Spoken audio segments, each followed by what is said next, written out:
Uma mãe desesperada, uma cesta trançada com as próprias mãos, um rio repleto de perigos. Joquebede enfrentou uma escolha impossível: ficar com o filho e encarar a morte certa, ou libertá-lo nas correntes do Nilo. Descubra como esse ato silencioso de bravura desesperada não apenas salvou um bebê, mas alterou para sempre o curso da história da humanidade. A Bíblia tem mães que ficaram famosas por gerar grandes homens: Sara, mãe de Isaque; Rebeca, mãe de Jacó; Ana, mãe de Samuel; Maria, mãe de Jesus. São nomes que vão direto à mente quando se fala de maternidade no texto sagrado. Mas há uma mãe cujo nome quase ninguém pronuncia em voz alta. Uma mãe que aparece em poucos versículos. Uma mãe que, mesmo assim, em uma única decisão, em uma única manhã, em uma única margem de rio, fez o que precisava ser feito para que toda a história subsequente do povo de Deus pudesse acontecer. Sem essa mulher não haveria êxodo. Sem o êxodo não haveria lei dada no Sinai. Sem a lei não haveria toda a estrutura espiritual em que séculos depois Cristo nasceria. E essa mulher fez o que fez sem palco, sem aplauso, sem ninguém para ver. Apenas uma mãe, ajoelhada na margem de um rio antes do sol nascer, com as mãos sujas de betume, depositando dentro de uma cesta improvisada o filho que ela tinha escondido por 3 meses dentro de casa. Hoje vamos acordar essa mãe, e o que você vai descobrir vai te mostrar que a mais radical das coragens humanas frequentemente acontece em silêncio, em casas pobres, longe dos centros de decisão, executada por mulheres cujos nomes os manuais de história quase esqueceram, mas cujos atos sustentam o mundo. O nome dela, em hebraico, era Yocheved. Em português, Joquebede. E só esse nome, quando a gente entende a sua etimologia, já carrega um peso que merece ser dito devagar. Em hebraico antigo, a primeira sílaba do nome dela, Iô ou Iá, é a forma curta do nome próprio de Deus, do tetragrama sagrado, daquele nome que séculos depois Moisés ouviria pela primeira vez em chamas, saindo de uma sarça no Monte Horebe. Joquebede é, segundo os linguistas que estudam onomástica bíblica, o primeiro nome registrado em toda a Bíblia hebraica que carrega o nome de Yahweh dentro dele. Antes dela, ninguém na Escritura tinha sido nomeado dessa forma. Os patriarcas, Abraão, Isaque, Jacó, todos com nomes que falavam de Deus de outra maneira. As matriarcas, Sara, Rebeca, Raquel, Lia, todas com nomes que descreviam virtudes ou trajetórias. Mas o nome próprio de Deus, embutido dentro de um nome humano, aparece pela primeira vez em Joquebede. Significa, segundo as etimologias mais aceitas, Yahweh é glória, ou, talvez melhor traduzido, a glória pertence a Yahweh. Como se os pais dela, gerando aquela menina escrava em terra estrangeira, em meio à opressão do Egito, tivessem feito uma declaração teológica ousada. Apesar de tudo, a glória pertence a Deus. E essa declaração ficou ali, no nome da menina, esperando que ela crescesse, casasse, gerasse filhos e fizesse aquela manhã na margem do Nilo a coisa mais corajosa que uma mãe podia fazer: devolver a glória de Yahweh ao próprio Yahweh, na forma de um bebê numa cesta entregue ao perigo. Esse vídeo é sobre o que ela fez e sobre o que aquele gesto significou. Se essas histórias bíblicas profundas, contadas devagar, com cuidado e rigor, te tocam, curte este vídeo agora e se inscreve no canal. Compartilha nos comentários onde você está nos assistindo agora, porque cada nome de cidade que aparece é uma confirmação de que essa história ainda está viajando pelo mundo. Você faz parte de uma comunidade que escolhe procurar profundidade onde outros se contentam com o resumo. Então respira fundo, deixa a luz baixa e vamos juntos para uma manhã específica nas margens do Nilo, margem do rio Nilo, antes do amanhecer. A escuridão começava a ceder. O céu sobre o Egito estava naquele tom cinza azulado que precede a primeira fresta de luz. Os juncos altos do delta, em hebraico chamados de Suf, balançavam levemente com o vento que vinha do norte. A água do Nilo, escura e silenciosa, lambia a terra úmida com um movimento quase preguiçoso, como se ainda estivesse acordando. Numa pequena clareira entre os juncos, uma mulher ajoelhada, sozinha. Mãos sujas de betume escuro, cabelos escapando do véu de linho cru, vestes simples de escrava hebreia manchadas pela noite que tinha passado em claro. Diante dela, pousada na margem onde a água começava a ser mais funda, uma cesta, pequena, trançada com talos de papiro, calafetada com betume e piche para que não vazasse, tampa apoiada de lado, ainda aberta, e dentro da cesta, envolto num pano azul claro de linho, o filho dela. Tinha 3 meses. Não chorava naquele momento, talvez porque tivesse acabado de ser amamentado, ou talvez porque, com aquela sensibilidade quase impossível dos bebês recém-nascidos, percebesse alguma coisa do peso silencioso que a mãe carregava ali ao lado dele. Atrás dela, escondida atrás de outro maço de juncos a uns 20 metros de distância, outra figura, uma menina de 12 ou 13 anos observando, em silêncio, sem mexer um músculo. Era Miriam, irmã mais velha do bebê. A mãe tinha pedido que ela ficasse para ver o que aconteceria.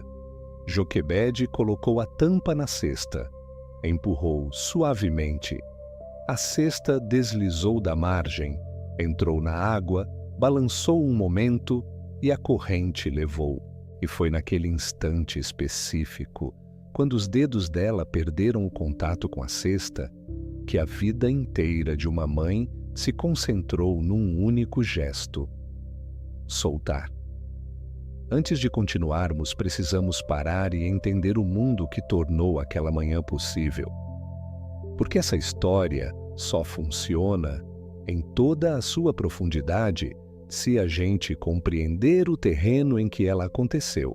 Estamos no Egito Antigo, entre os séculos XV e XIII a.C. A datação exata do Êxodo é tema de debate acadêmico de longa data, mas o que importa para a nossa história é o que estava acontecendo socialmente naquele período. Os hebreus tinham chegado ao Egito séculos antes, na época de José, filho de Jacó. Tinham sido recebidos com honra, instalados na região fértil de Gósen, e durante várias gerações tinham vivido em paz, prosperando em número e em rebanhos. Mas então, e o livro do Êxodo descreve essa transição com aquela economia bíblica que diz tudo numa frase só: surgiu sobre o Egito um novo faraó, que não conhecia a José. Esse novo faraó olhou para os hebreus, viu que eles eram numerosos demais e teve medo. Medo político, medo demográfico, medo de que, em caso de guerra, aquela população estrangeira pudesse aliar-se aos inimigos do Egito e virar contra o reino. E a partir desse medo, instituiu uma política de opressão sistemática. Primeiro vieram os trabalhos forçados. Os hebreus, que antes pastoreavam livremente em Gósen, foram escravizados. Foram colocados a serviço dos projetos arquitetônicos do faraó. Construíram cidades inteiras com tijolos de barro e palha, Pitom e Ramessés, segundo o texto. O sol egípcio caía sobre as costas curvadas. Capatazes egípcios usavam chicotes. As gerações começaram a passar sob o peso da escravidão. Mas mesmo escravizados, os hebreus continuavam nascendo, continuavam crescendo, continuavam multiplicando-se com aquela fertilidade que parecia, segundo a leitura egípcia, sobrenatural. E o faraó, percebendo que a opressão não era suficiente para conter a multiplicação, escalou. Mandou chamar 2 parteiras hebreias. O texto nos dá os nomes delas, Sifrá e Puá, num gesto de honra que merece ser notado. E ordenou a essas 2 mulheres que, ao atender partos hebreus, matassem todos os bebês do sexo masculino assim que nascessem. As meninas podiam viver, os meninos não. Sifrá e Puá ouviram a ordem e desobedeceram.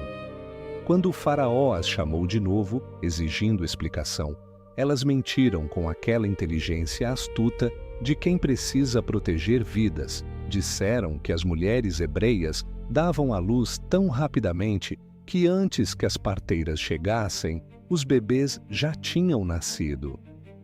O texto, ao registrar isso, abre um parêntese teológico breve mas potente. Diz que, por causa da fidelidade dessas 2 mulheres, Deus as recompensou estabelecendo casas para elas, Sifrá e Puá, escravas, parteiras, mentirosas em nome da vida, ganharam a primeira menção de honra divina explícita do livro do Êxodo. Mas o faraó, frustrado pela desobediência das parteiras, escalou ainda mais. Promulgou um decreto público. Não podia mais contar com as parteiras para fazer o trabalho sujo. Então, delegou para o povo egípcio inteiro a tarefa de exterminar os bebês hebreus. Determinou que todo filho hebreu, nascido do sexo masculino, fosse lançado ao Nilo. Era genocídio demográfico aberto.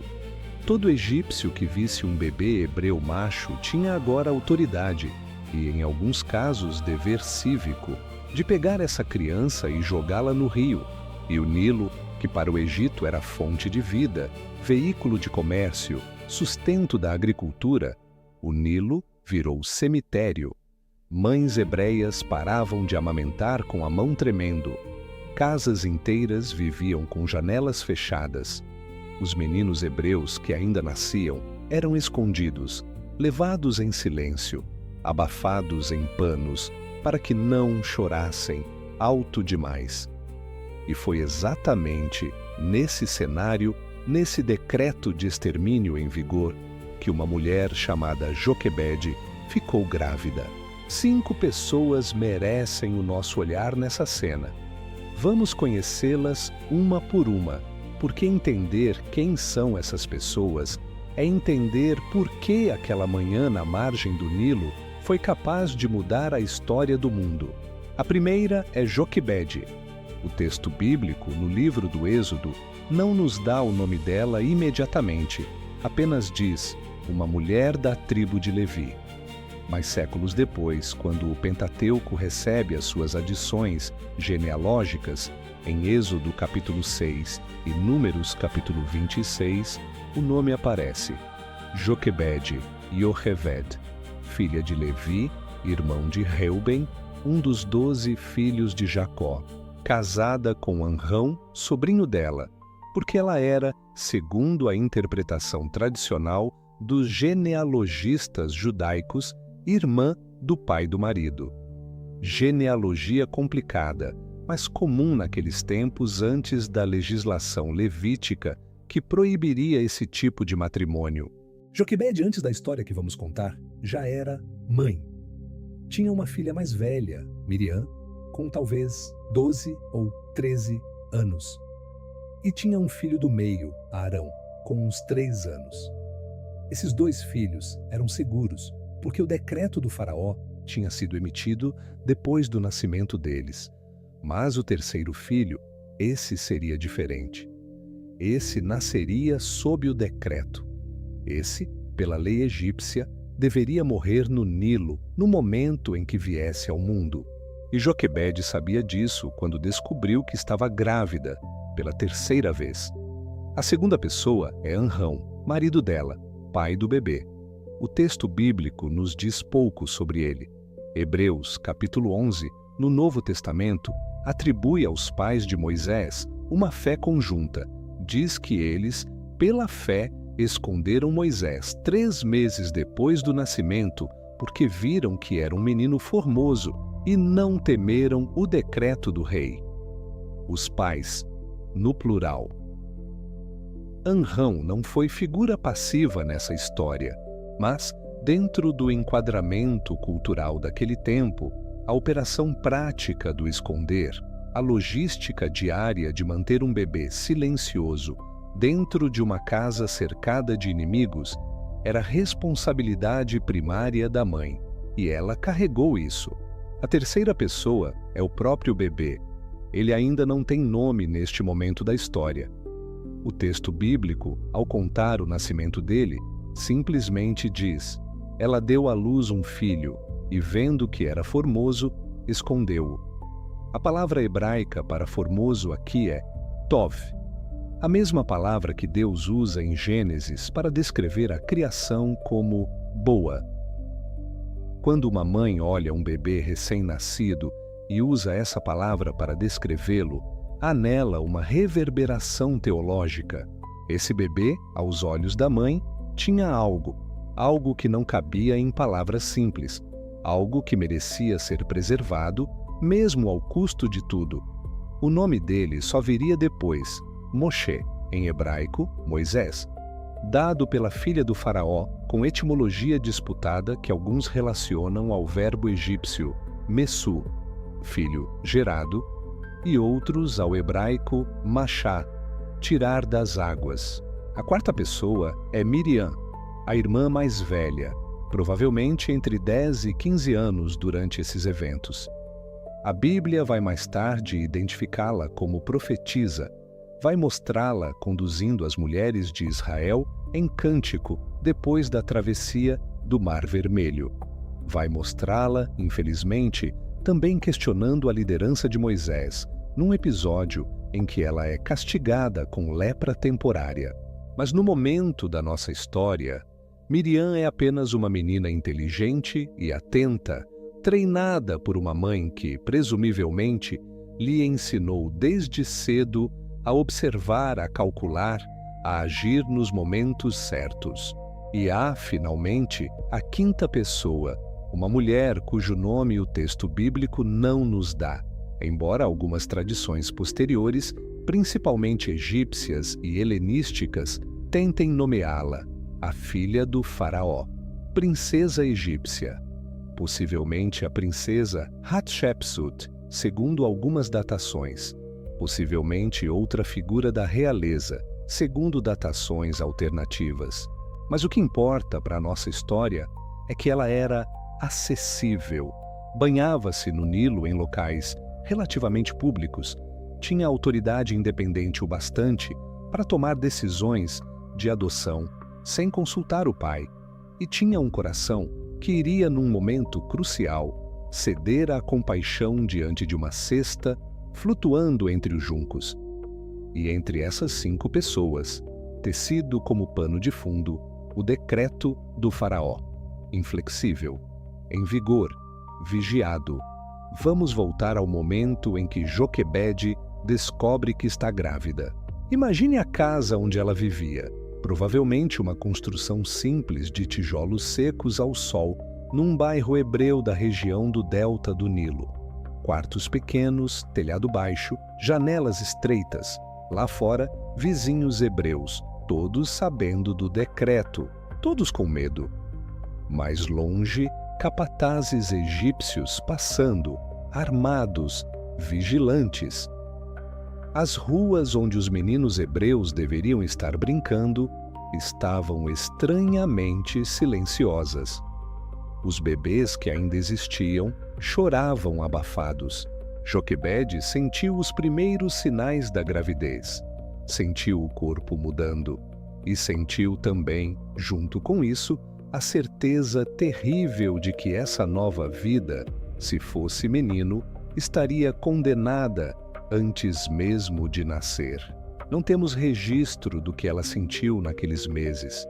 Não temos registro dos sonhos dela, das conversas com o marido, das orações silenciosas que provavelmente subiram do quarto dela ao Deus dos pais. mas temos uma frase no livro de Hebreus que talvez condense tudo. Pela fé, viram que era um menino formoso e não temeram o decreto do rei. Pela fé, não temeram. Essas duas frases, ditas em conjunto, descrevem uma decisão interior que precede o nascimento. Joquebede, ainda durante a gravidez, decidiu que essa criança, se Deus permitisse que ela viesse ao mundo, seria criança. Seria menina ou seria menino, mas seria criança. E ela faria o que fosse necessário para que ela vivesse. Os meses passaram.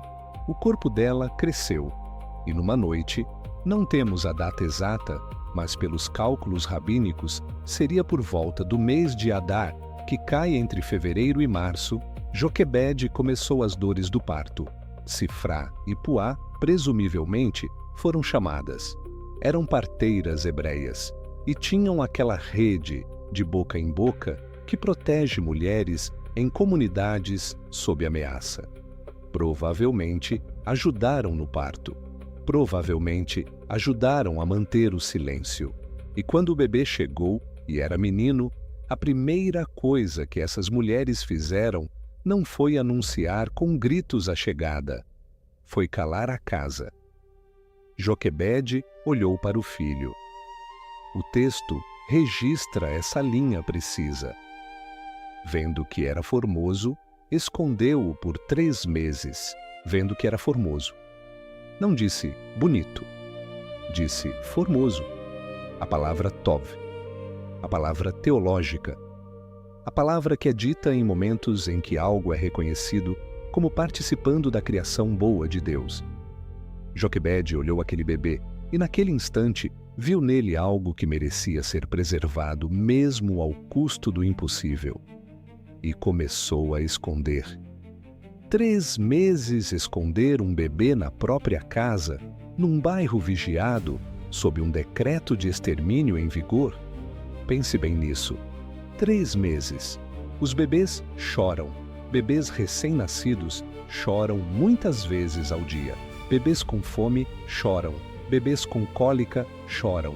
Bebês com medo choram. E o som de um bebê chorando dentro de uma casa hebreia, no momento histórico em que crianças hebreias estavam supostamente sendo executadas no momento do nascimento, era o som que poderia trazer capatazes egípcios à porta em questão de minutos.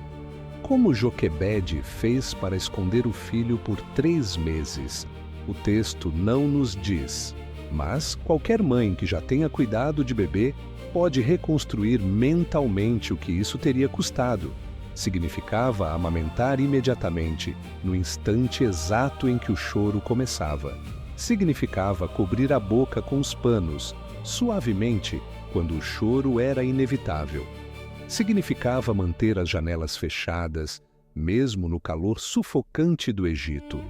Significava receber visitas com pretextos. Significava esconder o cesto onde o bebê dormia, atrás de cestos de pão, atrás de tapetes, debaixo das próprias vestes, em qualquer lugar onde uma busca rápida não encontrasse imediatamente. E significava, sobretudo, viver com o coração no estômago 24 horas por dia durante 90 dias inteiros. Acordar de qualquer ruído, dormir mal, comer mal, sustentar uma fachada de normalidade, enquanto, dentro da casa, uma vida inteira pendia de um fio de silêncio. Joquebede fez isso por 3 meses. Arão, o filho do meio, devia ter uns 3 anos, idade em que crianças falam mais do que pensam. Provavelmente foi instruído cuidadosamente, talvez ensinado a chamar o irmão de bonequinho, se algum egípcio aparecesse por perto. Miriam, com seus 12 ou 13 anos, era cúmplice consciente, treinada provavelmente nas técnicas mais avançadas de discrição. A casa inteira virou organização clandestina e por 3 meses funcionou, mas chegou um momento em que parou de funcionar. O texto bíblico simplesmente diz, não podendo mais escondê-lo. Não nos diz exatamente por quê. Pode ter sido o crescimento natural do bebê, que começava a chorar mais alto e a se mover mais. Pode ter sido alguma denúncia próxima, vizinho que ouviu algo, capataz que começou a desconfiar. Pode ter sido alguma busca egípcia anunciada para o bairro nos próximos dias. Pode ter sido instinto materno avisando que o tempo do esconder tinha acabado e que era hora de outra estratégia. Seja qual fosse a razão, Joquebede entendeu. E, em vez de paralisar pelo medo, foi para o pátio dos fundos da casa e começou a tecer uma cesta. Vamos parar agora, porque o que aconteceu nas horas seguintes é uma das cenas mais densas de todo o Antigo Testamento, e ela merece ser atravessada, peça por peça. Joquebede tomou os instrumentos que tinha à mão.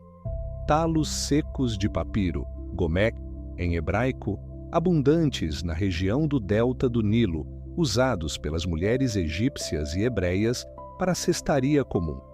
Trançou, com aquela habilidade manual que mulheres da região aprendiam desde a infância, uma cesta de tamanho exato para acomodar um bebê de 3 meses, não muito grande para que fosse manuseável, não muito pequena para que o filho coubesse confortavelmente, com pano para envolvê-lo. E aqui o texto bíblico faz uma escolha lexical que é, sem nenhum exagero, uma das mais teológicas e poéticas da Bíblia inteira. A palavra que o autor de Êxodo usa para descrever essa cesta não é a palavra comum para cesto de papiro, nem a palavra comum para vaso ou recipiente. A palavra é tevá. Vamos demorar nessa palavra. Tevá, em hebraico bíblico, aparece exatamente em 2 lugares em toda a Torá. O primeiro lugar é Gênesis capítulo 6, quando Deus instrui Noé a construir uma arca para escapar do dilúvio. A arca de Noé é, em hebraico, uma tevá. O segundo lugar é Êxodo capítulo 2. Esse momento exato. A cesta em que Joquebede coloca Moisés é, em hebraico, uma tevá. Em nenhum outro contexto da Torá, essa palavra aparece, apenas nesses 2. E essa repetição lexical não é acidente. Os comentaristas judaicos e cristãos, antigos e modernos, reconhecem que o autor inspirado escolheu deliberadamente a mesma palavra para ligar simbolicamente esses 2 eventos. A salvação universal através das águas do dilúvio e a salvação individual através das águas do Nilo, as duas atravessando a água em vasos preparados pelos servos de Deus. A outra coisa, Joquebede betuma, a cesta. O texto diz que ela aplicou betume e piche para impermeabilizá-la. E sabe quem mais aplicou betume sobre uma tevá? Noé. Em Gênesis 6,14, Deus ordena a Noé: betuma-a com betume por dentro e por fora. E em Êxodo 2,3, a mãe de Moisés tomou uma arca de juncos e betumou-a com betume e pés. Pense no peso disso. Joquebede, sem livro da lei ainda nas mãos, porque a lei só viria várias gerações depois, com o próprio filho dela no Sinai, repete, com as mãos sujas de betume na manhã de uma decisão impossível, o gesto exato que Noé tinha feito séculos antes para preservar a humanidade. Ela é, naquele instante, a Noé do bebê dela, a construtora da arca, a que aplica betume contra as águas para que dentro do vaso possa florescer a vida. E essa coincidência lexical é, talvez, uma das homenagens mais belas que o texto bíblico oferece silenciosamente a uma mãe. Joquebede colocou o bebê dentro da teva, envolveu-o em panos, posicionou a tampa e pegou a cesta nos braços para descer até a margem do Nilo. Saíram de casa antes do amanhecer. Miriam foi com ela, mas ficou para trás quando Joquebede chegou ao ponto exato, um trecho do Nilo, onde os juncos eram especialmente densos onde a corrente era suficientemente lenta para que a cesta não fosse arrastada para longe. E, detalhe que Joquebede possivelmente conhecia, se calhasse de ter informações sobre a rotina da princesa, onde a filha do faraó costumava se banhar. Joquebede ajoelhou-se na margem, colocou a cesta na água parcialmente entre os juncos, parcialmente livre, no ponto exato em que a corrente a deixaria pousada por horas, mas eventualmente, se ninguém a recolhesse, a empurraria para o coração do rio. E aqui está o detalhe que merece ser dito em voz baixa, com toda a reverência que ele exige. Joquebede não estava abandonando o filho. Estava colocando-o num lugar específico, escolhido com cuidado, na esperança calculada de que ele fosse encontrado. A cesta era impermeabilizada. O bebê estava bem alimentado e quieto. Miriam estava posicionada para observar a distância e intervir se fosse necessário. Tudo nessa decisão era estratégico, não impulsivo. Mas há um momento em toda estratégia em que se atinge o ponto em que o resto não está mais nas suas mãos. Você fez o que podia fazer. Você teceu a cesta, você impermeabilizou, você escolheu o lugar, você posicionou a observadora. E agora o que vem é responsabilidade de outras mãos, humanas ou divinas, ou as duas misturadas. Joquebede soltou. E essa foi a parte mais difícil. Soltar uma cesta numa correnteza, sabendo que dentro dela está o filho que você acabou de carregar dentro de si por 9 meses, esconder por 3 meses, amamentar todas as horas. É gesto que poucas mulheres tiveram que fazer, literalmente. Mas é gesto que muitas mulheres conhecem em variações simbólicas. Soltar é parte da maternidade. Toda mãe, em algum momento, solta. Solta o filho na escola pela primeira vez. Solta o filho para acampar. Solta o filho para casar. Solta o filho para morrer em casos terríveis. A maternidade é uma sucessão de soltas. Joquebede voltou para casa. Não temos registro do que ela disse a Amrão. Não temos registro do que ela fez nas horas seguintes. Imagine a casa silenciosa. Arão de 3 anos perguntando pelo bebê. Joquebede não conseguindo responder, apenas esperando. Enquanto isso, na margem do Nilo, Miriam observava. E em algum momento do meio da manhã, com o sol já alto, descendo do palácio, acompanhada das suas servas, a filha do faraó chegou para o seu banho ritual matinal. Provavelmente, um daqueles banhos que combinavam higiene, devoção religiosa e pausa social. Ela viu a cesta entre os juncos, achou estranho, mandou uma das servas pegar. A serva trouxe a cesta. A princesa abriu, e o bebê, dentro, escolheu aquele instante exato para chorar. O texto registra que a princesa compadeceu-se dele. A palavra hebraica é potente, shamla, que significa ter compaixão profunda, ser tomado por piedade. Disse, identificando imediatamente a etnia da criança pela circuncisão ou por outros sinais. Este é dos meninos dos hebreus, e foi nesse instante exato, neste segundo preciso, que Miriam apareceu. A menina de 12 ou 13 anos, treinada por uma mãe que tinha previsto cada possibilidade, saiu dos juncos onde estava escondida e se aproximou da princesa com um tipo de naturalidade que só adolescentes treinadas conseguem performar. Disse, com a inocência calculada de quem tinha o roteiro inteiro decorado: quer que eu vá chamar uma das amas das hebreias para amamentar este menino para ti? A princesa, possivelmente já planejando criar a criança, possivelmente apenas resolvendo um problema imediato, concordou. Vai. Miriam correu, voltou à casa, trouxe a mãe. Joquebede chegou à margem. olhou para o filho, ainda no colo da princesa egípcia, e ouviu a frase mais inacreditável da sua vida.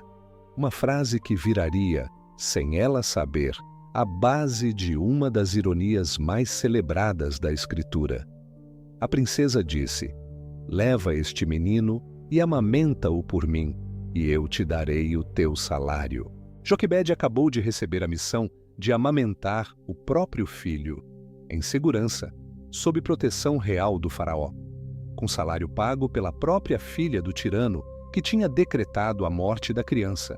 O bebê, condenado, virou bebê protegido. A mãe, perseguida, virou ama assalariada. O Nilo, que era cemitério, virou caminho de salvamento. Joquebede levou o filho para casa. Os anos seguintes foram, para Joquebede, uma combinação rara de alegria e luto antecipado. Ela teve o filho de volta, mas não inteiramente. O acordo era que ela amamentaria a criança até o desmame, que naquela cultura podia durar até 3 ou 4 anos. Depois disso, a criança seria entregue à filha do faraó para ser criada como filho dela, no palácio. Imagine os anos. O bebê crescendo na casa simples da mãe biológica, mas tecnicamente pertencendo à princesa egípcia. Joquebede, sabendo que cada mamada, cada banho, cada palavra, cada música cantada na hora de dormir era um depósito de identidade hebreia que ela estava colocando dentro daquele filho enquanto podia, porque sabia que em algum momento próximo ele iria embora para o palácio. Sabia que a partir daí ele cresceria entre egípcios, aprenderia a língua egípcia, vestiria roupas egípcias. Talvez até esquecesse um dia que tinha nascido escravo. E ainda assim, ela sabia também, com aquela sabedoria materna que algumas mulheres têm, que tudo o que ela colocasse no filho durante esses anos ficaria. As histórias dos patriarcas, os nomes do Deus dos pais, as canções de berço hebreias, os cheiros e os sabores e os toques de uma casa hebreia simples. Tudo isso ia ficar nele, em algum lugar abaixo da educação egípcia que viria depois. E quando, daqui a 4 décadas, esse mesmo filho, agora príncipe egípcio criado em palácio, visse um egípcio batendo num escravo hebreu, alguma coisa se moveria dentro dele. Algo plantado pela mãe naqueles anos. Joquebede plantou e entregou. Entregou pela segunda vez. A primeira entrega tinha sido na cesta, na correnteza do Nilo. A segunda entrega foi na porta do palácio, no dia em que a princesa veio buscar o menino. Não temos relato desse dia. Não temos as palavras que mãe e filho trocaram, se trocaram alguma.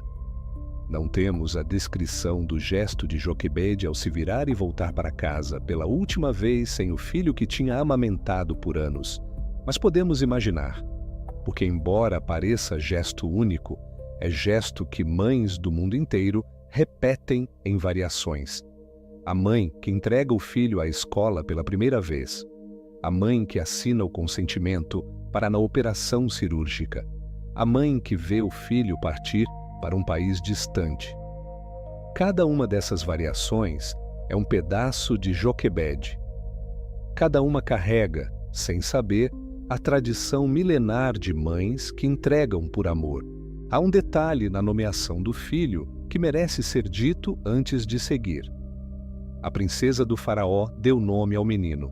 Chamou-o de Moisés, Moshe, em hebraico. E o texto bíblico, ao explicar o nome, diz que ela o chamou assim, porque das águas o tirei. A etimologia é interessante e levemente ambígua. A palavra Moshe, em hebraico, deriva da raiz machá, que significa tirar para fora ou puxar para cima. Mas a princesa egípcia, falando uma língua que não era o hebraico, possivelmente estava pensando na palavra egípcia, Messu, que significa filho de, como em Tutmesu, filho de Tut, ou Ra-Messu, filho de Ra. O nome Moshe, portanto, opera nas duas línguas simultaneamente. É palavra hebraica para tirado das águas e palavra egípcia para filho. E essa dualidade vai marcar a vida inteira do menino. Ele será sempre, simultaneamente, hebreu e egípcio, filho de duas mães, pertencente a dois mundos. E um dia, quando precisar escolher, vai ter que decidir. Mas isso é história de outro vídeo. Voltemos a Joquebede. A Bíblia é silenciosa sobre o resto da vida dela. Sabemos por Êxodo 6 e Números 26 que ela é mãe de Moisés, Arão e Miriam. Sabemos, portanto, que viveu pelo menos até a maturidade desses três. Mas não sabemos se viveu para ver o Êxodo.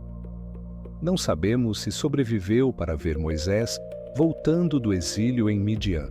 Não sabemos se o filho dela teve a chance de abraçá-la depois de 40 anos no palácio e mais 40 no deserto. Algumas tradições rabínicas medievais sugerem que ela viveu até o início do Êxodo. Outras dizem que ela morreu antes. O texto bíblico, deliberadamente, não nos dá essa informação. E talvez o silêncio aqui também seja teologicamente intencional. Porque se Joquebede tivesse vivido para ver o filho liderar Israel para fora do Egito, a história dela teria desfecho de novela. Apareceria como mãe orgulhosa nos coros de Miriam. Teria reconhecimento público, mas não. O texto a deixa em silêncio. E esse silêncio é, em si, parte do testemunho. Joquebede fez o que precisava fazer numa única manhã na margem do rio e depois desapareceu da história, exatamente como Abigail, exatamente como Jael, exatamente como a mulher de Tecoa, exatamente como Maria de Betânia, exatamente como Damares. Esse padrão, a mulher anônima ou semi-anônima, que age decisivamente uma única vez e depois volta ao silêncio, é, segundo a leitura interpretativa que vimos construindo nessa série, talvez o padrão mais consistente do feminino bíblico sob a perspectiva da agência espiritual. Agora vamos respirar. Vamos olhar essa história inteira de fora. Há 5 dimensões dessa narrativa que merecem ser olhadas com calma, porque elas tocam pontos específicos da experiência humana que ainda hoje, 3.000 e tantos anos depois, ressoam com quem está escutando esta noite. A primeira dimensão é a coragem materna como engenharia. Joquebede não é mãe que apenas ama, é mãe que constrói, que calcula, que solta e sabe quando soltar. Esse aspecto técnico do amor materno é raramente celebrado nas pregações tradicionais, que tendem a romantizar a mãe como ente puramente afetivo. Joquebede contradiz essa romantização. Ela tece, ela impermeabiliza, ela posiciona a observadora, ela calcula a corrente, ela conhece a rotina da princesa. Cada passo da operação dela é deliberado, e o amor materno dela é maior, não menor por causa disso, porque a engenharia, em casos extremos, é a forma mais alta do amor. Há, em quase todas as famílias, mães que conhecem essa engenharia em variações cotidianas. Mães que sustentam orçamentos impossíveis. Mães que organizam a logística do tratamento médico de um filho doente. Mães que coordenam a fuga da família de uma situação abusiva. Mães que constroem com as mãos próprias a infância dos filhos contra todas as estatísticas.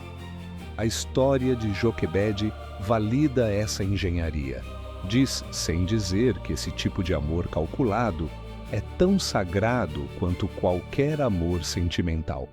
A segunda dimensão é a teologia escondida na palavra teva. Já dissecamos essa palavra, mas o que ela significa para a leitura bíblica como um todo merece um momento adicional de contemplação.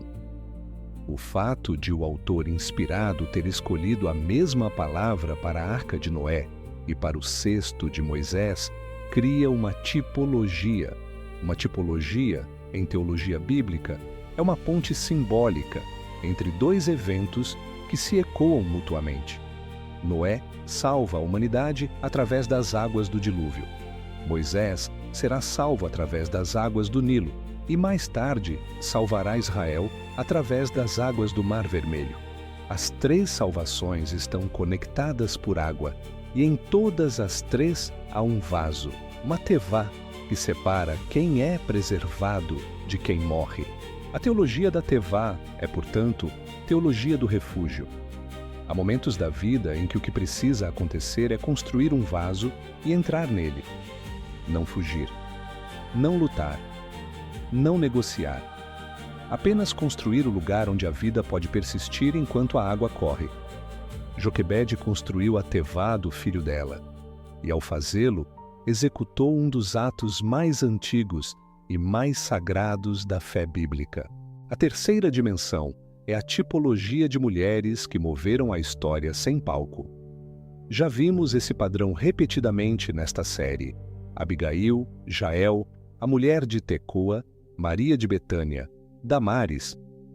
Joquebede entra nesse rol, mas com uma intensidade extra, porque não foi apenas o ato de uma manhã que ela executou. Foi a gestação biológica e formativa de três figuras que iriam liderar o êxodo: Moisés, o legislador; Arão, o sacerdote; Miriam, a profetisa. Os três principais cargos da liderança do povo de Deus durante o êxodo saíram do mesmo útero, da mesma casa, da mesma mãe. Pense no peso disso. Joquebede pariu, criou e formou os três pilares do êxodo. E mesmo assim, em todas as listas litúrgicas das mulheres da Bíblia, ela aparece secundariamente, quase nunca é mencionada com a centralidade que merece. As parteiras Sifrá e Puá às vezes são mencionadas. A irmã Miriam é mencionada, mas a mãe que gestou as três crianças que formariam a primeira liderança trinitária do povo de Israel, essa mãe é frequentemente apagada. A quarta dimensão é o paradoxo do salário pago pelo opressor. A princesa do faraó pagou Joquebede para amamentar o próprio filho. Esse detalhe é, do ponto de vista narrativo, ironia sublime. O sistema egípcio que estava decretando a morte daquele bebê acabou sendo o mesmo sistema que financiou a sobrevivência dele. O dinheiro do faraó sustentou a casa hebreia onde Moisés cresceu. O ouro saqueado das tribos escravizadas voltou, em forma de salário materno, para a casa que ia produzir o homem que tiraria essas tribos do Egito. Há uma teologia inteira aí. A teologia da inversão divina. A noção de que Deus pode usar os recursos dos sistemas opressores para sustentar exatamente os agentes que vão derrubar esses sistemas. Joquebede vivia essa teologia diariamente, sem teorizá-la. Apenas amamentava o filho com alimento comprado pelo dinheiro do faraó, sabendo em algum nível que aquele dinheiro estava trabalhando contra quem o pagava.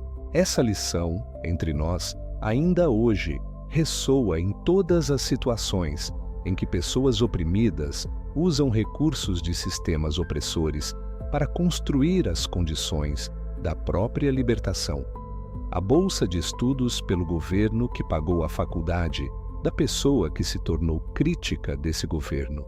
O salário do empregador injusto que financiou a poupança da pessoa que pôde sair do emprego. A providência divina opera, frequentemente, através dessas inversões silenciosas. A quinta e última dimensão é o silêncio depois do gesto. Como em todas as histórias dessa série, Joquebede desaparece depois de cumprir a função decisiva. Não a vemos no Êxodo, não a vemos no Sinai, não a vemos na conquista. Apenas o nome dela nas listas genealógicas. Apenas ela na memória do filho que talvez tenha trazido a imagem dela consigo durante 40 anos no palácio e mais 40 no deserto, antes de voltar como libertador. Apenas ela, na história silenciosa que sustentou tudo o que veio depois. Esse padrão é a coroa silenciosa do feminino bíblico ativo. A mulher que faz o que precisa ser feito e some, sem trono, sem festa, sem registro próprio. E essa quietude, depois do ato, é talvez a forma mais alta de fé. Porque é a fé de quem confia que Deus se lembra mesmo quando os homens esquecem. O Nilo ainda corre. As águas que carregaram a cesta de Joquebede continuam descendo do alto da África, atravessam o Sudão, entram no Egito, formam o delta, encontram o Mediterrâneo. O ciclo das águas é o mesmo. Os juncos do delta, o suf, continuam crescendo nas margens, balançando ao vento da manhã exatamente como balançavam 3.000 anos atrás. Em algum lugar daquele rio, em alguma manhã específica de um ano que não conseguimos datar com precisão, uma mãe ajoelhou-se na margem com as mãos sujas de betume, depositou o filho dentro de uma cesta impermeabilizada e empurrou. E em algum nível profundo da memória do mundo, esse gesto continua. Não literalmente. As vozes daquela manhã se evaporaram há muito, mas no sentido em que toda decisão materna corajosa deixa marcas no tempo que ultrapassam os corpos envolvidos. Cada vez que uma mãe entrega o filho à vida, sabendo que pode perdê-lo no caminho, para a escola, para o casamento, para a doença, para a guerra, para o tempo, está repetindo, em escala miniatura, o gesto de Joquebede. Cada vez que uma mãe constrói com as mãos próprias o vaso que vai sustentar o filho num mundo perigoso, está tecendo a tevá dele. Cada vez que uma mulher usa contra a opressão os mesmos recursos que a opressão fornecia, está sendo paga pelo faraó para amamentar o próprio filho. E o nome dela, Joquebede, a mulher cujo nome contém o nome de Deus, continua ali no texto sagrado, em Êxodo 6, em Números 26, em Hebreus 11. Lembrando às gerações que algumas das maiores liberações da história começaram com mães desconhecidas executando atos silenciosos de coragem nas margens de rios obscuros, antes que o sol nascesse sobre os palácios. Você conhecia essa história em toda essa profundidade? Sabia que o cesto de Moisés é chamado pela mesma palavra que descreve a Arca de Noé? Sabia que o nome de Joquebede contém o primeiro registro do nome próprio de Deus em pessoa humana de toda a Bíblia? Há, na sua vida, alguém precioso a quem você precisa entregar. Entregar à escola, entregar ao casamento, entregar ao mundo, entregar à própria liberdade? Conta para a gente nos comentários. Diga onde você está. Diga se você já foi a Joquebede da sua história. Aquela mãe ou aquela cuidadora que precisou soltar o que mais amava para que pudesse viver. Porque toda grande história tem dois fins. O fim da narração e o fim do silêncio. O primeiro acaba aqui, com esta última frase. O segundo está esperando dentro de você. Se essa história te tocou, se você gostou e gostaria de ver mais histórias assim, se inscreve no canal e ativa o sininho. Assim, a próxima voz adormecida nas dobras do texto sagrado também chega até você. E me conta nos comentários quem é a Joquebede da sua história ou a quem você precisa entregar para que possa viver. Eu leio cada um. Boa noite e que o sono te leve devagar.